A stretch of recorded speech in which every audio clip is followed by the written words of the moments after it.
கர்த்தருடைய நாமம் மகிமைப்படுவதாக. மீண்டும் ஒரு வேத பாடத்தை நாம் படிப்பதற்கு தேவன் கொடுத்த இந்த நேரத்திற்காக நன்றி செலுத்துகிறேன். நம் அனுதின வாழ்க்கையில் அதிகமாக வெளிப்படுத்தக்கூடிய ஒரு குணம் என்ன அப்படின்னு பார்க்கும் பொழுது கோபம் அப்படிங்கிறத நாம் புரிந்து கொள்ள முடிகிறது. எதற்கெடுத்தாலும் அதிகப்படியாக நம்ம வெளிப்படுத்துகின்ற ஒரு குணம் கோபம் அப்படிங்கிறத நம்ம பார்க்குறோம். கோபப்படாத மனுஷனே அதிகமாக நம்ம பார்க்க முடிவதில்லை. குடும்பமாக இருந்தாலும் சரி, எந்த உறவுகளாக இருந்தாலும் சரி, எந்த இடங்களாக இருந்தாலும் சரி, என்ன சூழ்நிலை காரியங்களாக இருந்தாலும் சரி, அடிக்கடி வெளிப்படுத்துகின்ற ஒரு குணம் கோபம் அப்படிங்கிறத நம்ம பார்க்குறோம். நம்மை நாமே கொஞ்சம் ஆராய்ந்து பார்க்கும் பொழுது ஒரு நாளில் நான் எத்தனை முறை நான் கோபப்படுறேன், கோபத்தின் உணர்வுகளை நான் வெளிக்காட்டுறேன் அப்படிங்கிறத நம்ம கொஞ்சம் சிந்தித்து பார்க்க வேண்டியது அவசியம். கோபத்தை பற்றி வேதாகமும் என்ன சொல்லுகிறது என்பதை நம்ம புரிந்து கொள்ள வேண்டியது அவசியம். கோபப்படுவதனால ஒவ்வொரு முறையும் நாம் கோபப்படும் பொழுது என் சரீரத்தில் என்ன மாதிரியான காரியங்கள் நடக்குது, மனசளவில் என்ன பிரச்சனை வருது, ஆவிக்குரிய வாழ்க்கை எப்படி பாதிப்படையுது என்பதை நம்ம கொஞ்சம் ஞானத்தோடு அதை கவனிக்க வேண்டும். சரிங்களா? ஒருவேளை இந்த ஒரு குணத்தை நாம் கவனிக்காமல் அதை நாம் சரி பண்ணாமல் விட்டு விடுவோமானால் நிச்சயமாக அது நம்முடைய ரட்சிப்பை இலக்கு செய்கின்ற ஒரு அபாயத்தில் நம்மை வைத்து விடும் அப்படிங்கிறத நாம் புரிந்து கொள்ள வேண்டும். கோபப்படும் பொழுது சரீர ரீதியாக ஏற்படக்கூடிய பிரச்சனைகள் என்ன? முதலாவது, ஒவ்வொரு முறை கோபப்படும் பொழுதும் நமக்கு மன அழுத்தம் ஏற்படுவதாக ஆராய்ச்சியாளர்கள் சொல்றாங்க. டிப்ரெஷன் அல்லது ஸ்ட்ரெஸ் அப்படின்னு நம்ம சொல்றோம். மன அழுத்தம், மன இறுக்கம், எந்த காரியத்திலையும் ஒரு ஈடுபாடு இல்லாத ஒரு அழுத்தம் நிறைந்த ஒரு உணர்வோடு நம்ம காணப்படும். மனம் இறுக்கத்தோடு, மன அழுத்தத்தோடு நம்ம காணப்பட முடியும் அப்படிங்கிறத இங்க நம்ம பார்க்கிறோம். ரெண்டாவது, இந்த மன அழுத்தம் எவ்வளவு அதிகமாக நமக்கு ஏற்படுகிறதோ அவ்வளவு அதிகமாக நம்முடைய சரீரத்தில் சர்க்கரை நோய் வருவதற்கான வாய்ப்புகள் அதிகமாக காணப்படுகிறது. நம்ம சர்க்கரை நோய்க்கு பல காரணங்களையும் நம்ம படித்து வச்சுருக்கிறோம். சுகர் சாப்பிட்டா, மைதா சாப்பிட்டா, தேவையில்லாத எண்ணெய் பொருட்கள் அதிகமாக சாப்பிடும் பொழுது, டீ காஃபி குடிக்கும் பொழுது, இதெல்லாம் ஒரு மிக முக்கியமான ஒரு காரணங்களாக இருந்தாலும் சர்க்கரை நோய்க்கு பிரதானமான ஒரு முக்கிய காரணம் மன அழுத்தம் அப்படிங்கிறத நம்ம புரிந்து கொள்ள வேண்டும். டீ காஃபி குடிக்கவில்லை என்றாலும் சரி, மைதா உணவுப் பொருட்கள் எடுக்காமல் இருந்தாலும் சரி, அல்லது ஒரு நல்ல ஆரோக்கிய பழக்க வழக்கங்களை கொண்டவர்களாக இருந்தாலும் சரி, ஆனால் மன அழுத்தத்தை நீங்கள் கட்டுப்படுத்தவில்லை என்று சொன்னால் கண்டிப்பாக சர்க்கரை நோய் வருவதற்கும் அங்கே வாய்ப்புகள் அதிகமாக இருக்கிறது என்று நாம் புரிந்து கொள்ளணும். மூன்றாவது, இந்த கோபம் என்ன ஒரு பிரச்சனையை சரீரத்தில் கொண்டு வருது அப்படின்னா ரத்த அழுத்தம் அதிகரிக்கின்றது. Hyper tension. சரிங்களா? ஹைப்பர் டென்ஷன், ரத்த அழுத்தம், அந்த ரத்த ஓட்டம் அதிகப்படியான ஒரு நிலைக்கு அது கொண்டு செல்லப்படுகிறது என்று இங்கே நம்ம பார்க்குறோம். பிபி பேஷண்ட்டை பார்க்குறப்ப நம்ம பார்க்க முடியும். அதிகமாக கோவப்படக்கூடிய உணர்வுகளில் அதிகமாக காணப்படுவாங்க. அதிகமாக கோவப்படுறதுனால ரத்த அழுத்தம் அதிகரிக்க செய்கிறது என்று நம்ம புரிந்து கொள்ள வேண்டும். இப்படி ரத்த அழுத்தம் அதிகரிக்கின்றதுனால இன்னொரு பிரச்சனை நம்முடைய சரீரத்தில் இந்த கோபத்தின் குணம் ஏற்படுத்தி விடுகின்றது. நம்முடைய இருதயத்தை பாதிப்படைய செய்கிறது. இதய நோய்கள் அதிகமாக வருவதற்கு இந்த கோபம் மிக முக்கியமான ஒரு காரணமாக காணப்படுகிறது. உதாரணத்துக்கு மாரடைப்பு வருவதற்கு ஒரு சடன் ரீசன் அப்படிங்கிறத நம்ம புரிந்து கொள்ளணும். சரிங்களா? ஹெல்த்தியாக இருப்போம், நல்ல ஆரோக்கிய பழக்க வழக்கங்களை வச்சுருப்போம், ஆனால் கோவப்படுற குணத்தை அவங்க கண்ட்ரோல் பண்ணாதனால, அதை மாற்றி அமைக்காததுனால ஏதோ ஒரு நேரத்தில் ஒரு சூழ்நிலையில் டக்குன்னு என்ன ஆயிருது அப்படின்னா அங்கே மாரடைப்பை கொண்டு வருகிறது. இருதயத்தை பாதித்து மரணத்தை ஏற்படுத்துகின்ற ஒரு சூழ்நிலைக்கும் அது வழி நடத்துது அப்படிங்கிறத நம்ம பார்க்குறோம். அது மட்டும் இல்லை, படபடப்பு. சரிங்களா? ரொம்ப பால்பிட்டேஷனாகவே இருக்கும். இருதயம் அதிகப்படியாக துடிக்கிறது. அப்படி அதிகப்படியாக துடிக்கும் பொழுது சரியாக நம்மால் சுவாசிக்க முடியாது. சுவாச பிரச்சனை, ஷார்ட்னஸ் ஆஃப் பிரெத் அப்படின்னு சொல்லுவோம். சரிங்களா? அப்போ பால்பிட்டேஷன், ஷார்ட்னஸ் ஆஃப் பிரெத், இருதய படபடப்பு, சுவாச கோளாறு, இந்த மாதிரியான பிரச்சனைகள் எல்லாமே பார்த்தீங்கன்னா சாதாரணமாக நம்ம நினைக்கிற இந்த கோபத்தினால வருகின்ற ஒரு பிரச்சனைகளாக தான் அங்கே காணப்படுகிறது. அது மட்டும் இல்லை, கோவப்படுறப்ப இன்னொரு பிரச்சனையும் நமக்கு ஏற்படுது. என்ன அப்படின்னா தூக்கமின்மை. இன்னைக்கு எல்லாருடைய வாழ்க்கையிலும் அதிகப்படியாக எல்லாருமே ஃபேஸ் பண்ற ஒரு பிரச்சனை என்னன்னா, எனக்கு சரியா தூக்கம் வர மாட்டேங்குது. இரவு நேரத்துல நான் நல்லா தூங்க முடியறதில்ல. அதற்கு பல காரணங்கள் இருக்கும் கண்டிப்பா. ஆனால் இது ஒரு காரணமா இருக்கா அப்படிங்கிறத நீங்க யோசிச்சு பாருங்களேன். கோபப்படும் பொழுது நிச்சயமாக நம்முடைய தூக்கத்தை கெடுத்து, தூக்கத்தினால் வரக்கூடிய நன்மைகளை அது தடை செய்கின்றது. நம்முடைய சரீரம் மிக முக்கியமாக பாதிப்படைகிறது இந்த தூக்கமின்மை தான் அப்படிங்கிறத நம்ம புரிந்து கொள்ளணும். சரிங்களா? தூக்கமின்மை நமக்கு வருது. இன்னும் பெரிய ஒரு பிரச்சனை இந்த கோபத்தினால வருவதற்கு வாய்ப்பு இருக்கு. மூளை வாதம் அப்படின்னு சொல்றோம். மூளை வாதம் அப்படின்னு என்ன அர்த்தம் அப்படின்னா, அதிகமா கோபப்படுறப்ப ஹைப்பர் டென்ஷன் அதிகமாக ஆகும் பொழுது மூளையில் இருக்கக்கூடிய ரத்த நாளங்கள் அந்த பிரஷர் அதிகரிக்கிறதுனால ரத்த நாளங்கள் வெடிச்சிருது. அப்படி வெடிக்கிறப்ப என்ன ஆகுது அப்படின்னா, ஒரு பக்கம் முழுமையாக செயலிழந்து போவதற்கு வாய்ப்புகள் ஏற்படுகின்றது. இதெல்லாம் பாருங்க என்ன காரணம் அப்படின்னா, கோபம் அப்படிங்கிற ஒரு தவறான குணத்தினாலதான் இவ்வளவு பிரச்சனைகள் ஏற்படுது என்பதை நம்ம புரிந்து கொள்ள வேண்டும். மனசளவில் என்ன பாதிப்பு கொண்டு வருது? கோவப்பட்டு பாருங்களேன். கோவப்பட்டதுக்கு அப்புறம் சமாதானம் இருக்க முடியுதான்னு யோசிச்சு பாருங்க.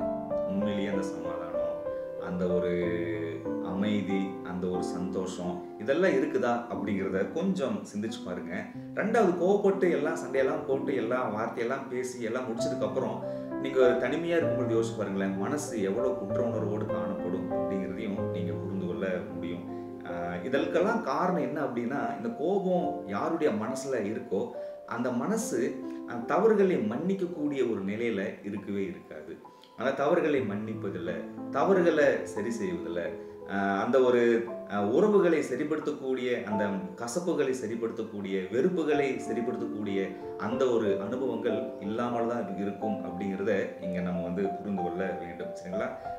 அமைதி இருக்காது, சமாதானம் இருக்காது, மன்னிக்க முடியாது, உறவுகளை சரி பண்ண முடியாது. இதுக்கெல்லாம் காரணம் என்ன அப்படின்னா கோபம் அப்படிங்கிறத புரிந்து கொள்றோம். ஆவிக்குரிய வாழ்க்கையில் என்ன பிரச்சனை ஆகுது? சரீரத்தை விட்டுருவோம், மனசு விட்டுருவோம். நம்ம முதன்மையாக கவனிக்க வேண்டிய பிரச்சனை, கோபப்பட்ட உடனே ஆவிக்குரிய வாழ்க்கை தான் பாதிப்படுது. என்ன பாதிப்பு அப்படின்னா, தேவனோடு வைத்திருக்கின்ற அந்த உறவு துண்டிக்கப்படுகின்றது. தேவனோடு வைத்திருக்கிற அந்த ஒரு கனெக்ஷன் உடனே கட் ஆகும். நல்லா கவனிக்கல, நம்முடைய மொபைல் ஃபோன் இருக்கு, சிக்னல் 5G 4G நிறைய யூஸ் பண்ணிருக்கோம், நெட்வொர்க் நம்ம யூஸ் பண்றோம். திடீர்னு கனெக்ஷன் கட்டானா எப்படி இருக்கும்? எந்த வேலையும் செய்ய முடியாது, அதுல எந்த பிரயோஜனமும் இல்லை அப்படிங்கிறத நம்ம பார்க்கிறோம். அந்த மாதிரி நம் தேவனோடு வைத்திருக்கின்ற உறவு, அந்த ஒரு தொடர்பு உடனடியாக துண்டிக்கப்படுகின்றது. கோபப்படுறப்ப நம்ம சரியா யோசிக்க மாட்டோம், எரிச்சல் அடைவோம், சரியான காரியங்களை சிந்திக்க மாட்டோம். அப்ப இதெல்லாம் பாருங்க, தேவனுக்கு விரோதமாக இருக்கிறதுனால உடனடியாக தேவனை விட்டு நம்ம துண்டிக்கப்படுகிறோம் அப்படிங்கிறத நம்ம புரிந்து கொள்ள வேண்டும். கோபத்தினால சரீர ரீதியா, மன ரீதியா, ஆவிக்கு ரீதியா எவ்வளவு பிரச்சனைகள் நம்முடைய வாழ்க்கையில ஏற்படுகின்றது. வேதாகமம் என்ன சொல்லுது கோபத்தை பற்றி? ஒரு 3 வசனத்தை நான் உங்களோடு படிக்க வேணும்னு சொல்லி நான் ஆசைப்படுறேன். உங்களுக்கு ஒரு கேள்வி வரலாம், தப்புக்காக கோவப்படுறது தப்பு, நல்லதுக்காக கோவப்படலாம் தானே? என் பிள்ளை தப்பு செய்யறான், அவனை கண்டிக்கிறதுல நான் கோவப்படுறேன், அது நல்லது தானே? நல்ல விஷயங்களுக்காக, நல்ல காரியங்களுக்காக நான் கோவப்படுறது சரிதானே அப்படின்னு ஒரு கேள்வி கேட்கலாம். அந்த கேள்விக்கு உண்டான பதில 2 வசனத்துல நான் உங்கள்கிட்ட சொல்லணும்னு ஆசைப்படுறேன். கலாத்தியர் 5ஆம் அதிகாரத்துக்கு வரும்பொழுது மாம்சத்தின் கிரியைகளை பற்றி பவுல் அங்க ஒரு லிஸ்ட்டை வச்சிருக்கிறார்.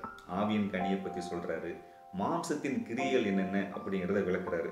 அதுல வசனம் 20 நான் வாசிக்கும் பொழுது, விக்கிரக ஆராதனை, பில்லி சூனியம், பகைகள், விரோதங்கள், வைராக்கியங்கள், கோபங்கள், கவனிச்சீங்களா? சண்டைகள், பிரிவினைகள், மார்க்க பேதங்கள்.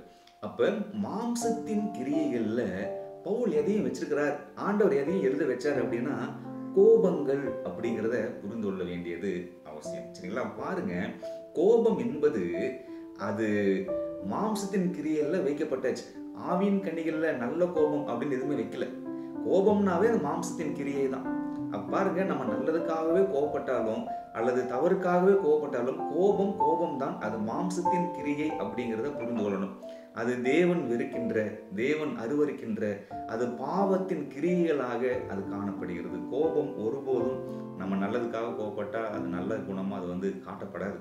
விஷயம் புரியுது உங்களுக்கு? வேதாகமும் கோபத்தை மாம்சத்தின் கிரியைகள்ல வைக்கப்பட்டிருக்கு.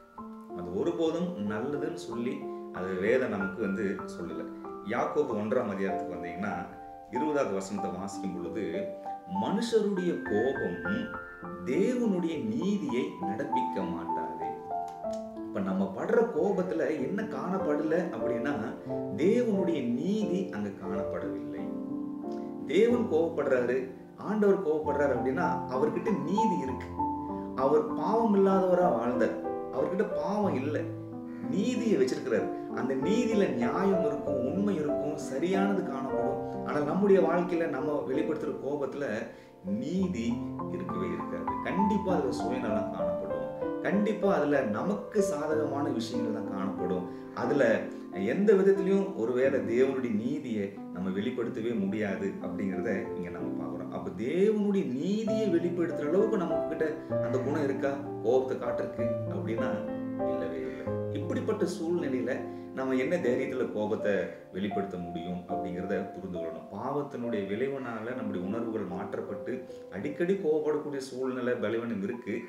அது பரவாயில்ல. ஆனால் அதை எவ்வளவு தூரம் தேவனுடைய பலத்தினால நான் அடக்கி அந்த கோபத்தை மேற்கொண்டு அந்த ஒரு சூழ்நிலையில நான் தேவனுக்காக சாந்த குணத்தை வெளிப்படுத்துகின்ற அல்லது கற்றுக்கொள்கின்ற தாழ்மையோடு நான் இருக்கிறேன் அப்படிங்கிறத கொஞ்சம் நம்ம சிந்தித்து பார்க்க வேண்டியது அவசியமாக காணப்படுகிறது. வசனம் 19 படிச்சீங்கன்னா ரொம்ப ஆச்சரியமா சொல்றாரு பாருங்க. ஆகையால் என் பிரியமான சகோதரரே, யாவரும் கேட்கிறதற்கு தீவிரமாயும் பேசுகிறதற்கு பொறுமையாயும் கோபிக்கிறதற்கு தாமதமாயும் இருக்க கடவீர்கள். ஒருத்தர் ஒண்ணு சொல்றாருன்னா நம்ம காது கொடுத்து நல்லா கேட்கணும். நம்ம பேசுவதற்கு பொறுமையா தான் பேசணும். பதில் சொல்லுவதில்லை, பிரதி உத்தரம் சொல்வதில்லை, ஒரு கருத்தை சொல்வதில்லை, நிதானித்து பொறுமையா தான் யோசிச்சுதான் பேசணும். ஆனா கோவப்படுறதுல தாமதம் பண்ணணும்னு சொல்லுது வசனம். பைபிள்ல ஒரே ஒரு விஷயத்த நீங்க தாமதமா செய்யுங்க, தாமதப்படுத்துங்க அப்படின்னு சொல்ற ஒரே விஷயம் என்ன அப்படின்னா கோபம். நம்ம தாமதம் பண்ண பண்ண பண்ண என்ன ஆகும் அப்படின்னா கோவப்படவே மாட்டோம். விஷயம் புரியுது உங்களுக்கு?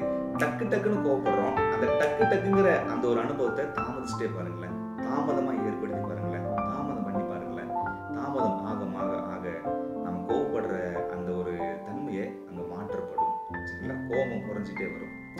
பாருங்க, கோவப்படுறதுல தாமதம் பண்ணும் அப்படின்னு என்ன அர்த்தம்னா கோவப்படாம இருக்கிறதுக்கு பழகிக்குங்க அப்படின்னு வேதாகமும் நமக்கு அங்க சொல்றத இங்க நம்ம பார்க்கிறோம். சரிங்களா? இதே எபேசியர் 4ஆம் அதிகாரம் 26வது வசனத்தை வாசிக்கும் பொழுது பல முறை நம்ம படிச்ச வசனம் தான். என்ன சொல்லுது பாருங்க, நீங்கள் கோபம் கொண்டாலும் பாவம் செய்யாதிருங்கள், சூரியன் அஸ்தமிக்கிறதுக்கு முன்னாக உங்கள் எரிச்சல் தனியே கடவுள். கோபம் கொண்டாலும் பாவம் செய்யாதிருங்கள். இது என்ன அர்த்தம் அப்படின்னா கோபப்பட்டுக்கலாம் ஆனா பாவம் செய்யக்கூடாது நம்ம நினைச்சிட்டு இருக்கோம். ஆனா கோபமே மாம்சத்தின் கிரியைன்னு வசனம் சொல்லுது. அப்படின்னு என்ன அர்த்தத்துல புரிந்து கொள்ளணும்? கோபமே பாவம், அதனால பாவம் செய்யாதீங்க, கோபமே படாதீங்க. அப்படியே ஒருவேளை கோபப்பட்டீங்கனாலும் கவலைப்படாதீங்க, எவ்வளவு சீக்கிரமா அதை சரி பண்ண முடியுமோ சரி பண்ணிடுங்க. ஆண்டவர் அதுதான் சொல்றாரு. அதனால கோபப்பட்டு மன்னிப்பு வாங்கணும்னு சொல்ல வரல. எவ்வளவு சீக்கிரம் ஒருவேளை நீங்க கோபப்பட்டு இருந்தாலும் அவ்வளவு சீக்கிரமா நீங்க உடனே அதை சரி பண்ணிடுங்க. திரும்பவும் கோபப்படாத அளவுக்கு நீங்கள் தாமதம் பண்ணுங்க. அந்த கோபப்படாத இருக்கக்கூடிய அந்த ஒரு அனுபவத்தை நீங்கள் கற்றுக்கொள்ளுங்க அப்படின்னு தான் ஆண்டவர் நமக்கு அங்க சொல்றத இங்க நம்ம பார்க்கிறோம். அதனால வேதம் தெளிவா நமக்கு சொல்லுது, கோபம் பல பிரச்சனைகள் கொண்டு வருது.